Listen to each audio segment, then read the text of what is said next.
আসসালামু আলাইকুম। মার্ডার করলে কি টাকা দিয়ে মুক্তি পাওয়া যায় উক্ত মামলা থেকে? বা উক্ত মামলা থেকে বেঁচে যাওয়া যায়? বা কি প্রক্রিয়া অবলম্বন করলে উক্ত মামলা থেকে বেঁচে যাওয়া যায়? আসলে বাংলাদেশের যে আইন রয়েছে, পেনাল কোড আইন রয়েছে, এই আইনের অধীনে যখন একটা মামলা করা হয়, যদি কোনো মার্ডারের মামলা করা হয় বা 302 মামলা হয়, সেই মামলা থেকে আইনের দৃষ্টিতে কোনো আসামি যদি কোনো অপরাধ করে, সেক্ষেত্রে তার বেঁচে যাওয়া, কোনো প্রকার বেঁচে যাওয়ার সুযোগ নাই বা মামলা থেকে অব্যাহতি পাওয়ার বা মামলা থেকে খালাস পাওয়ার কোনো সুযোগ নেই।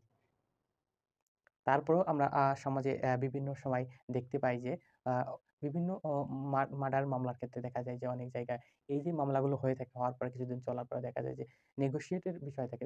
২ পক্ষ মিলে গিয়ে অনেক সময় কোর্টের বাইরে যেকোনো একটা পদ্ধতি অবলম্বন করে উক্ত মামলা থেকে অনেক থেকে অব্যাহতি পেয়ে যায়। মামলা ক্লোজ হয়ে যায়, মামলা শেষ হয়ে যায়। এরপরে যে আসামিগণ থাকেন তারা মুক্ত মামলা থেকে খালাস পায়। এই যে পদ্ধতি চালু, এই যে সিস্টেম দেখা যায়, আসলে আইনের দৃষ্টিতে এই যে আ কাজগুলো করা হয়, এটা মোটেও কোনো যৌক্তিক নাই বা আইনের দৃষ্টিতে এইগুলো করা হয় না।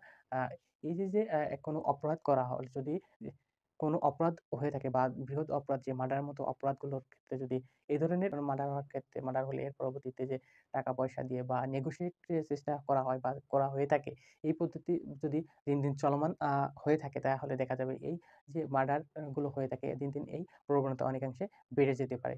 যে অপরাধ করার পরে এই অপরাধ যদি আ আ ২ পক্ষ মিলে যদি টাকার বিনিময়ে বা অন্য কোনো বিনিময়ে এই মামলা থেকে মুক্তির ব্যবস্থা করে দেওয়া হয় আসামিকে, বা মামলা শেষ করে দেওয়া হয় বা মামলা থেকে খালাস পেয়ে যায়।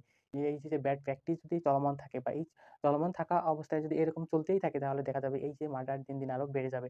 তাই এই যে সিস্টেমগুলো চালু আছে বা এরকম যে পদ্ধতি অবলম্বন করা হয় অনেক জায়গায়, সব জায়গায় না, কিছু, কিছু জায়গায় শোনা যায় এই ধরনের কাজগুলো হয়ে থাকে। তাই এই কাজগুলো যদি নিয়ন্ত্রণ করা যায় বা এই ধরনের কোনো সুযোগ প্রদান করা না যায়, তাহলে দেখা যাবে যে এই অপরাধ দিন, দিন অনেকাংশে, সরকার যদি এই বিষয়গুলো যদি আরো কঠোর আইনি প্রয়োগ করতে পারে, তাহলে দেখা যাবে এই যে অপরাধগুলো অনেকাংশে কমে যেতে পারে।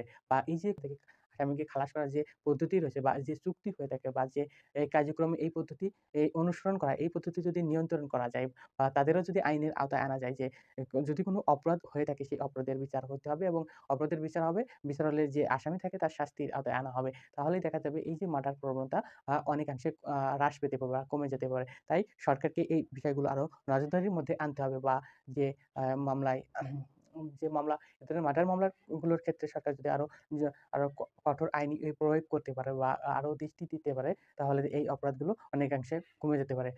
বাংলাদেশের যে বর্তমান অবস্থা রয়েছে, এই অবস্থায় বিভিন্ন সময় প্রায় দিনই শোনা যায় বিভিন্ন জায়গায় বিভিন্নভাবে মার্ডার হয়ে থাকে।